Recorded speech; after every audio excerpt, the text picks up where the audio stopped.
Jeff, Yes, same. what do you have in your hand? It's a Beanie Baby. And exactly why do you have a Beanie Baby? Do you remember the Beanie Baby fad of the 90s? Oh yeah, of course I remember the fact everybody had to have the Beanie Babies because it was the next retirement. That's right. But it got me thinking about how the Beanie Baby craze and the whiskey craze have a lot in common. Are you saying people are collecting whiskeys kind of like they did Beanie Babies back 2 decades ago? 1990 would be 3 decades ago. So yeah, I think today we should talk about how the whiskey collecting craze today is similar to the Beanie Baby craze, and maybe give everybody some tips on how to get into collecting whiskey. So not like a fad way. Right. So Beanie Baby collecting and whiskey? No, just whiskey collecting right after this.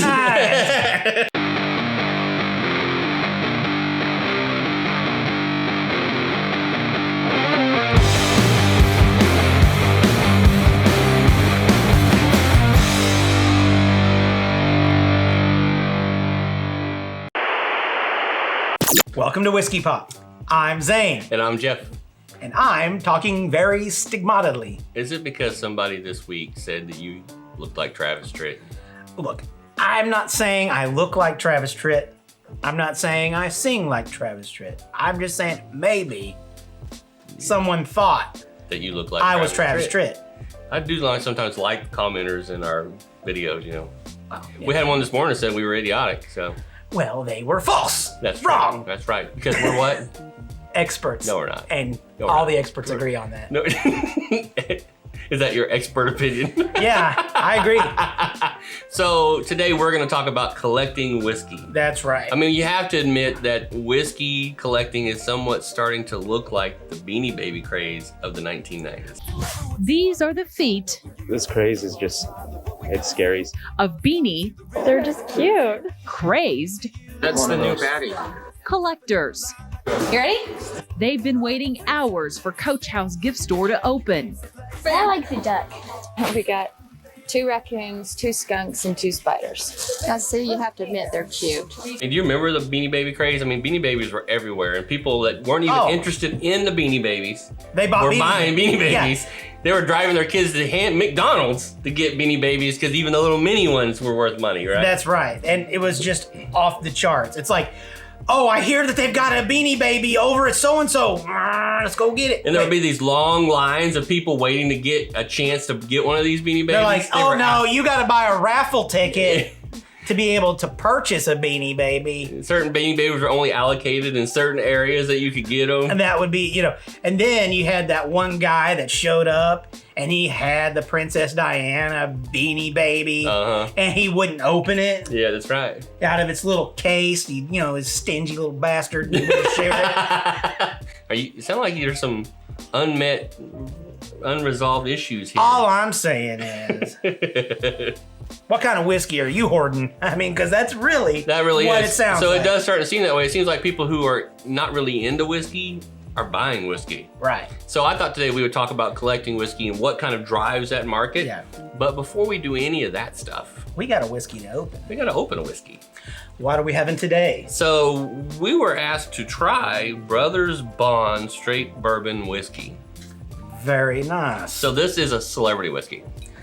It's a celebrity whiskey. This is like the Vampire Boys or whatever from that vampire Yeah, the show. vigilante vampire. Wait, that's not what it's called. I have no idea.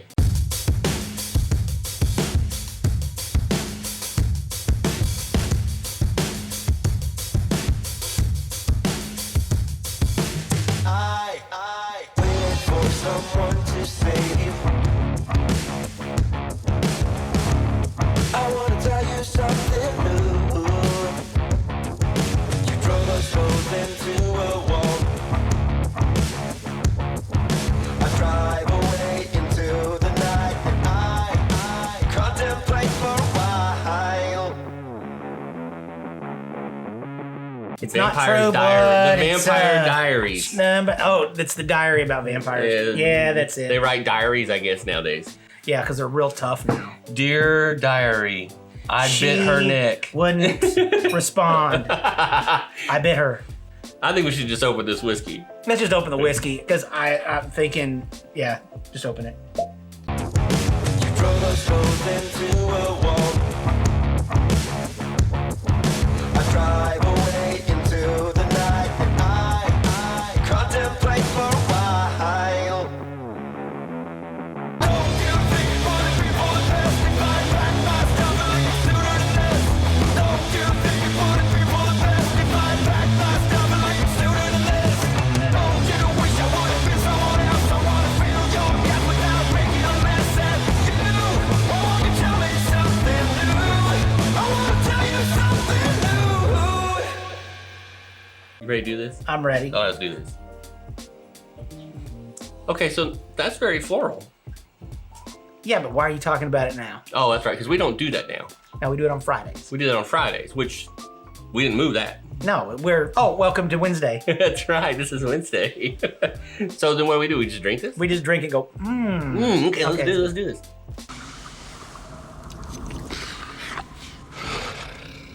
Or do we go, All right, so let's fast forward to collecting whiskey.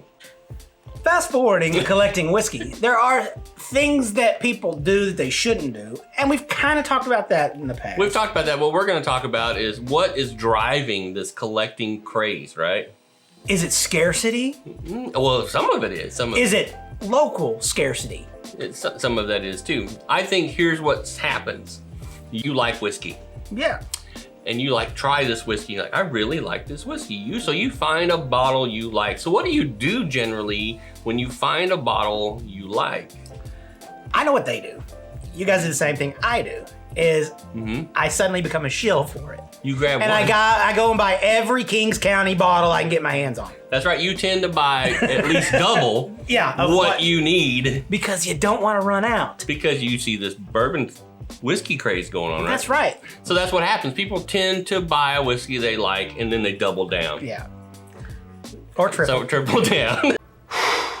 Boy, that escalated quickly. Another thing that feeds, I think, into the whiskey craze is social media. Before social media, it was just word of mouth or commercialization.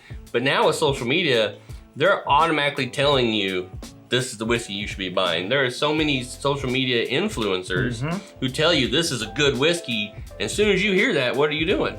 Oh, you're on it. You're like, oh, I'm gonna go find it. I gotta go get that whiskey. And so they told me it's a good whiskey because they're experts. And they're experts. And that was the other thing is that nowadays, being they're experts, nobody's really vetting them.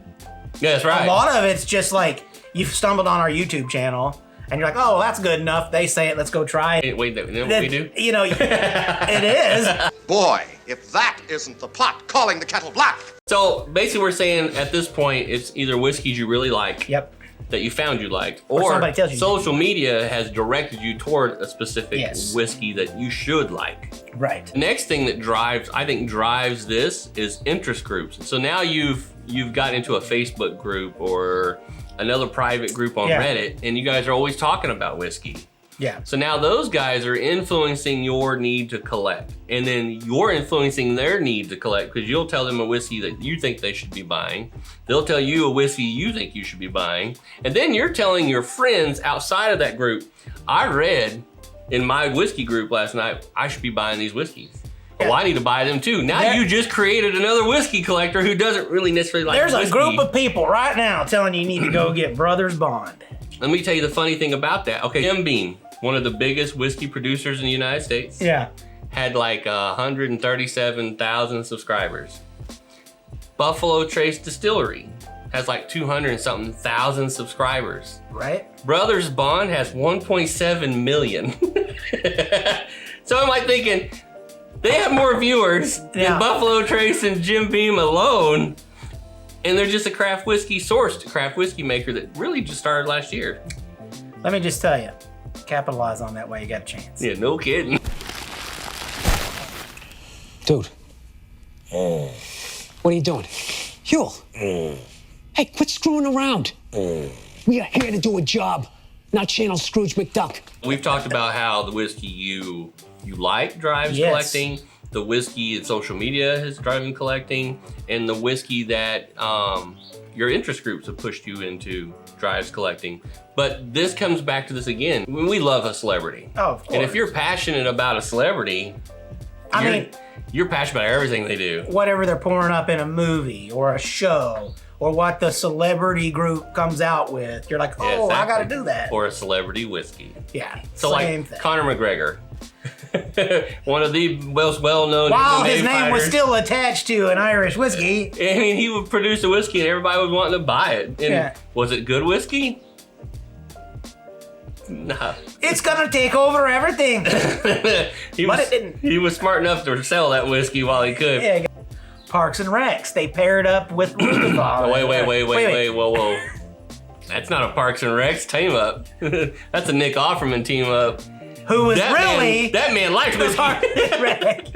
He is that guy. He is not really Ron Swanson. He is Ron Swanson. But Ron Swanson whiskey. It's really good. Travis Tritt approved. Travis Tritt approved. Okay, so we've got the whiskey you like, yes, social media impacting it, interest groups, celebrities, and then there's the aftermarket. So this is creating. This is I thought you had to be licensed to sell whiskey after, No, there's some stories behind that. Think of it this way, it's like a fire. Everybody's kind of interested in this nice, pretty fire. Aftermarket comes in and basically puts a 5-gallon fuel tank on that fire. It makes it worse. I mean, the aftermarket, when you start seeing people go up and buy Special Reserve because they can't find it in their state, yeah, you meet, Special Reserve must be worth a lot of money. It's so good. It's a $30 bottle of whiskey. Let's go pay $200 for it. And suddenly it's selling for like $120, $200 in aftermarket. Blanton's started off as a $30 bottle of whiskey, right? Yeah. Then it moved up to 40, 65. and then within 2 years, it has gone from $65 to $100. That's at the store. Yeah. Aftermarket, we've seen them being sold for $300. That's the kind of frenzy that the aftermarket does to collecting whiskey. Yeah. So you have all these factors coming in, affecting how whiskey collecting grows, and it creates these false ideas of what to collect. And so many people want to have it now that they're willing to pay these crazy, ridiculous prices. We've talked about this recently. We've talked about how it's like, I would never go pay this much money for a whiskey. But then in talking to those groups, you found there's people in those groups like, I'd pay that much for that whiskey. Oh yeah, without even a question. They didn't think about it. They're like, I'd pay $300 for Bland's. I'm like, really? I got a bottle I can sell you. That's right. So no, we don't sell whiskey. I got a bottle I could go and give to you at a non-disclosed location. In the dark. Hey man, you're new to this turf. We don't take kindly to strangers coming around here. How do you get into collecting whiskey responsibly? I say responsibly, what I mean is that you're not emptying the bank account to try to cash in on whiskey. I think the first thing to do is you still need to go with the very beginning of what we were talking about. Collect the whiskey you like. Quick, yeah, exactly. What you like, what you get. That's right. So if you like Buffalo Trace, then go ahead and collect Buffalo Trace. But if you're just buying Buffalo Trace because everybody's telling you to buy Buffalo Trace, that's not collecting whiskey. Yeah, no, it's you being unduly influenced, and then you're buying something that you probably won't like.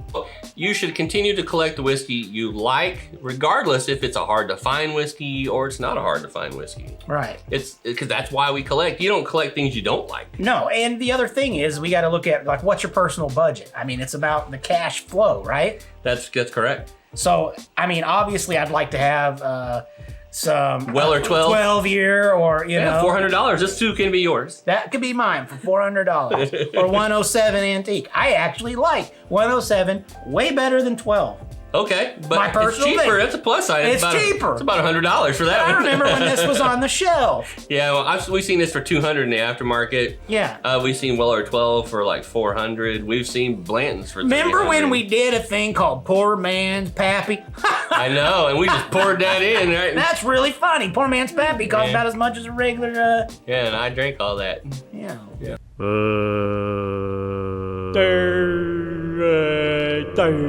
What we're saying is that if it's out of your budget range, don't buy it. There's so many good whiskeys that's in your budget. That's right. It's very easy for you to take $100 budget and buy some really excellent whiskeys that you can collect. Yeah. And I mean, if you want to know what some of those are, you can go back and check a ton of our videos. We've always talked about whiskeys that are really good whiskeys that are really reasonably priced and easy to find. Because we try on the show not to tell you whiskeys that are hard to find. No, everybody's doing that. I mean, if we run across something that's special, it's hard to find, and we happen to see it, and it's reasonable. We tell you it's hard to find. Look at you. Exactly right. And then we don't really do a whole lot with those whiskeys except drink them.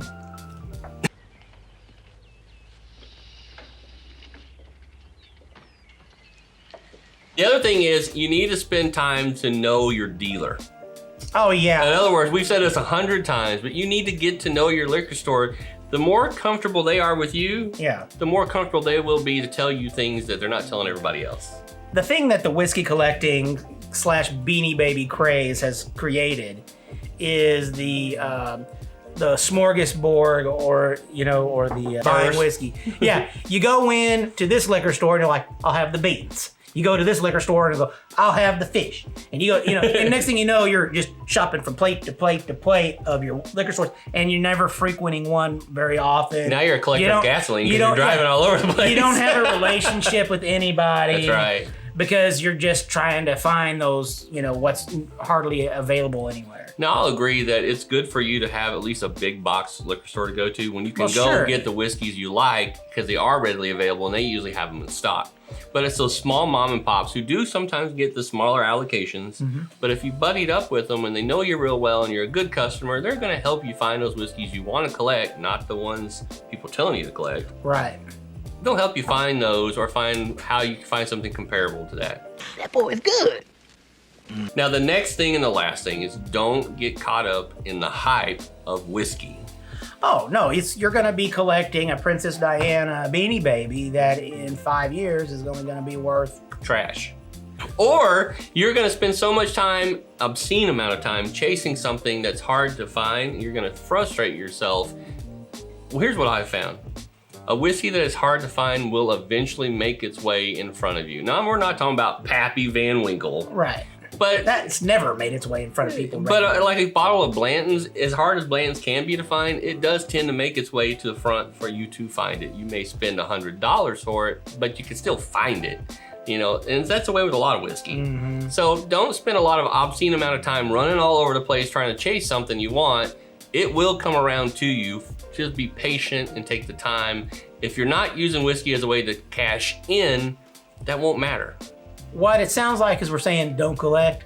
That is not what we're saying. Because we collect. Yeah, we collect. I we're just saying that don't follow the craze and the frenzy because you're going to miss out on so much other really good stuff.